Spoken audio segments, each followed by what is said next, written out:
And so we have a type of resilience that they don't really have.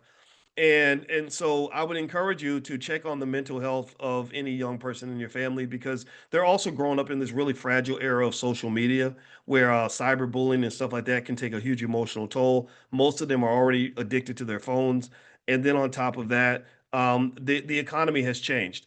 They don't have the same opportunities that we had. There was a time, when you could go to school, get a good job, and be secure as long as you didn't do anything crazy like go to jail or whatever. They're coming into a different world. So what happens is, and this is why my wife, I'm so happy I married a beautiful black woman who has an expertise in therapy.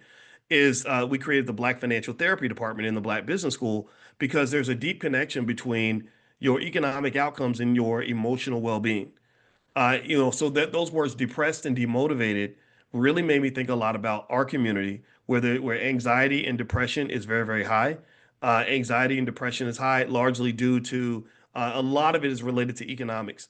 A lot of our relationship breakdowns are related to economics. So financial security and stability isn't just about the money. It's really about a higher quality of life. It's about waking up and feeling good about your day because you have a sense of purpose and you're going to make some money doing it. So already she's feeling a bit depressed and demotivated because it does suck to go out there and you worked hard.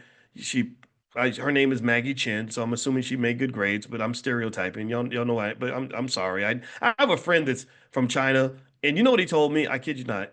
Such a stereotype. Stop it, boys. But I gotta share this anyway. He literally told me that his parents were disappointed in him.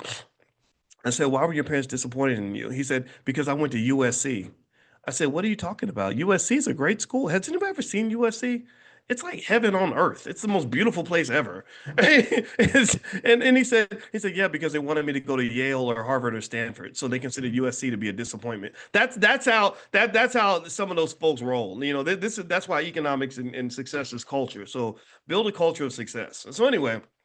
So it says here, mostly she said, looking on LinkedIn makes me feel sad.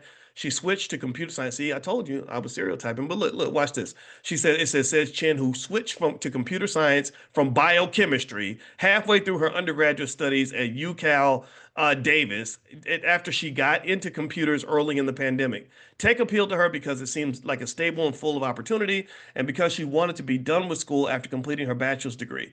For Chen, she was a first generation college student. Okay. The guilt of being dependent on her parents after graduation has been very awful, despite how supportive they are. They encourage her to follow in the footsteps of friends who are pursuing more advanced degrees to better their chances on the job market, but she is wary about spending more time and money on school. So, a lot of times, like that first default response when the degree you have doesn't give you the job you want is to go get another degree and assume that will get you a better job. I'm not going to say that doesn't work anymore because I still would need to look at the data. I can tell you that's a natural reaction. A lot of folks do that. I don't know if that's going to work in this economy so much. I'm not saying that it's not going to work. I'm just saying that right now, with AI being so new and different, nobody knows what's going to work. Nobody knows what direction this economy is really going to go. People can guess, but they don't know. All right, so here this says Chen is among the growing number of graduates facing a bumpy transition to professional life as they contend with one of the toughest job markets in years for people in their 20s.